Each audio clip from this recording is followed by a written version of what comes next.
Tragis, teman ABK kapalku tewas jatuh terlilit jangkar di perairan Kalimantan.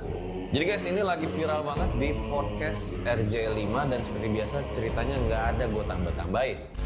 Nyari kerja pasti susah ya, dan kalau kita udah punya pekerjaan harus kita syukuri. Karena nggak semuanya tuh kerja di kantoran, ada yang kerja di lautan, ada juga kerja-kerja yang berhubungan dengan kematian yang mungkin belum pernah kita bayangkan sebelumnya. Seperti yang dialami oleh Lintang. Saat itu dia lagi berusaha untuk mencari kerjaan tuh. Sampai akhirnya dia ditawari untuk bekerja di sebuah kapal cumi. Berangkatlah tuh dia dari Temanggung ke Indramayu.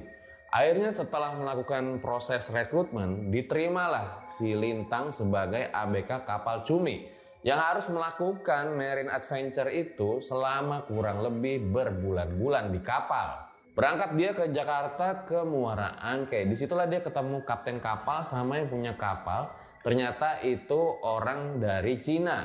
Kenalan dia sama ABK kapal yang lain. Nah, pas dia di kapal sebelum keberangkatan, beberapa waktunya sebelum dia jalan itu, ternyata dia melihat si kapten kapal itu seperti memanggil paranormal.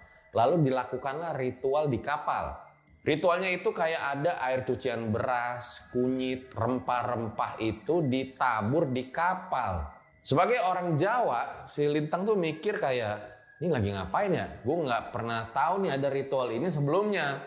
Tapi dia berpikir bahwa, oh mungkin supaya perjalanannya selamat kali ya. Dan ini mungkin kebudayaan mereka. Yaudah Lintang nggak ambil pusing terkait hal tersebut. Akhirnya di malam itu Lintang istirahat sama teman-teman ABK kapal. Nah pas tidur salah satu ABK kapalnya itu kayak ada yang teriak.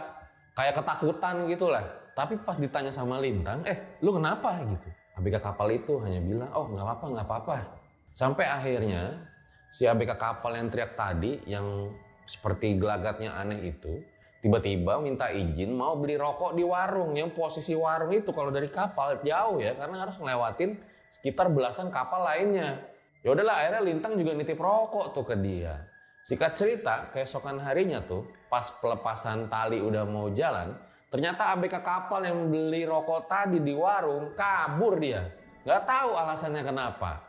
Dan sebelum jalan itu juga kembali paranormal yang kemarin itu datang lagi ke kapal melakukan ritual. Jadi ritual kali ini kayak ada lembaran kertas-kertas kuning yang kalau kalian dulu